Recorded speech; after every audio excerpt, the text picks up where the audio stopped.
नमस्कार, आप देख रहे हैं जानिस पर। आपके साथ मैं आंचल श्रीवास्तव। बिहार की राजनीति में एक बार फिर सरकारी बंगलों को लेकर घमासान तेज हो गया।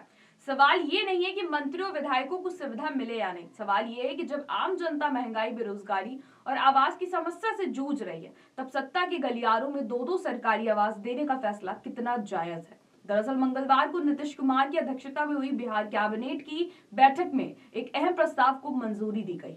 इस फैसले के तहत अब बिहार के मंत्रियों और वरिष्ठ विधायकों को दो दो सरकारी आवास मिल सकेंगे, यानी एक आवास मंत्री के रूप में और दूसरा विधायक या विधान परिषद सदस्य के रूप में। इसके लिए भवन निर्माण विभाग के कुल 15 अतिरिक्त आवास चिन्हित किए गए।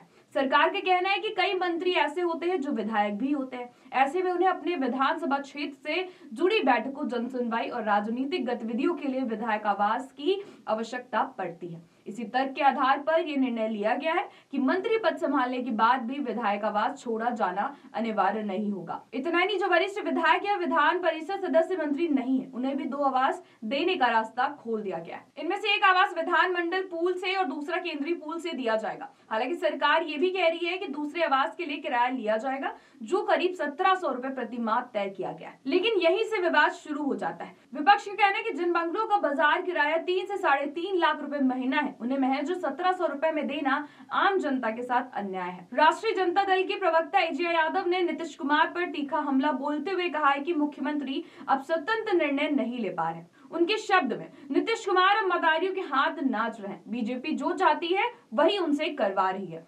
मुख्यमंत्री सिर्फ रबर स्टैंप बनकर रह गए। कांग्रेस भी इस फैसले को लेकर सरकार पर हमलावर है। कांग्रेस प्रवक्ता आसित नाथ तिवारी का कहना है कि सरकार समाजवाद की बात करती, लेकिन हकीकत में सत्ता पक्ष के नेताओं को रेवड़ी बांटी जा रही। उन्होंने सवाल उठाया कि जब गरीबों के लिए आवास योजनाएं अधूरी हैं, तब नेताओं को सस्ते दामों में बंगले देने की क्या जरूरत है। वहीं सत्ता पक्ष इस फैसले का बचाव कर रहा। बीजेपी प्रवक्ता कुंतल कृष्णा का कहना है कि कई ऐसे जनप्रतिनिधि हैं जो लंबे समय से विधायक रहे, पूर्व मंत्री और अलग अलग समितियों में अहम जिम्मेदारी निभा रहे हैं।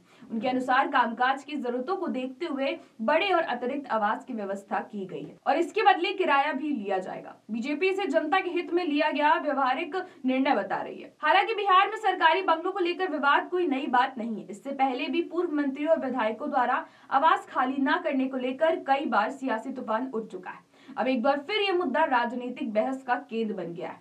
सबसे बड़ा सवाल यही है, क्या ये फैसला प्रशासनिक जरूरत है या फिर सत्ता के समीकरण साधने की कोशिश? क्या जनता इसे सुविधाजनक व्यवस्था मानेगी या नेताओं की विशेषाधिकार संस्कृति का एक और उदाहरण? इन सारे सवालों के जवाब आने वाले दिनों में बिहार की राजनीति की दिशा तय करेंगे। तो ऐसे देश और दुनिया की बड़ी खबरों पर नजर रखने के लिए आप जुड़े रहिए जन एक्सप्रेस के साथ। नमस्कार।